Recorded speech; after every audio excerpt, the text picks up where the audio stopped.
हस्तरेखा विज्ञान से किसी व्यक्ति के भविष्य को देखा जा सकता है। ज्योतिष की इस विधा को सीखना आसान है। बस हमें हथेली पर बनने वाली रेखाओं की जानकारी और उभरे हुए पर्वतों के बारे में मालूम होना चाहिए। हथेली देखते समय आपको सबसे पहले अंगुलियों, अंगूठे और उसकी हथेली की बनावट को देखना चाहिए। इन दोनों हाथों की रेखाओं और उनकी बनावट के बीच का अंतर समझने की जरूरत है। अगर लड़की है तो उसका बायां हाथ देखें और लड़का है तो उसकी दाईं हथेली देखें। हस्तरेखा देखने की शुरुआत करने से पहले अंगूठा देखें, इसके बाद हथेली की कोमलता या कठोरता को देखें।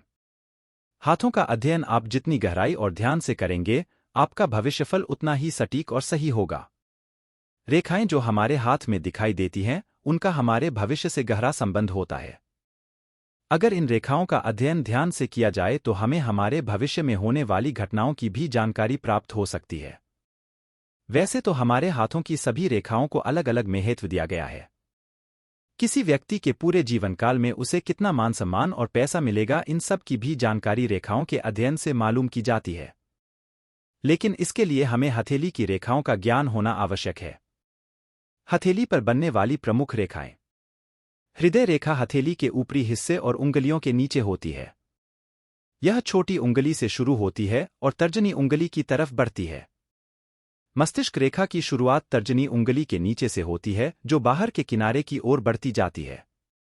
जीवन रेखा अंगूठे और तर्जनी के बीच से निकलती है और कलाई की तरफ यानी मणिबंध तक बढ़ती है। हथेली के नीचे का स्थान, जिसे हम मणिबंध कहते हैं, वहां से निकलकर जो रेखा मध्यमा उंगली के पास जाती है, वह भाग्य रेखा कहलाती है। विद्या रेखा की शुरुआत अनामिका और मध्यमा उंगली के बीच से होती है। यह रेखा अनामिका उंगली की तरफ झुकी होती है। विवाह रेखा छोटी उंगली के नीचे वाले हिस्से में होती है। हथेली पर बनने वाले पर्वत। गुरु पर्वत तर्जनी के नीचे वाले हिस्से को कहते हैं। शनि पर्वत मध्यमा के नीचे स्थित होता है।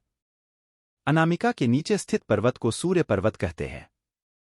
कनिष्ठा के नीचे वाले पर्वत को बुध पर्वत कहते हैं। अंगूठे के नीचे बना पर्वत शुक्र पर्वत कहलाता है।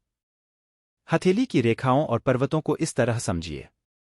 अगर किसी व्यक्ति की हथेली पर रेखाएं अधिक कटीफटी हैं, तो यह उसके लिए अशुभ संकेत नहीं है, जबकि स्पष्ट रेखाएं शुभता को दर्शाती हैं।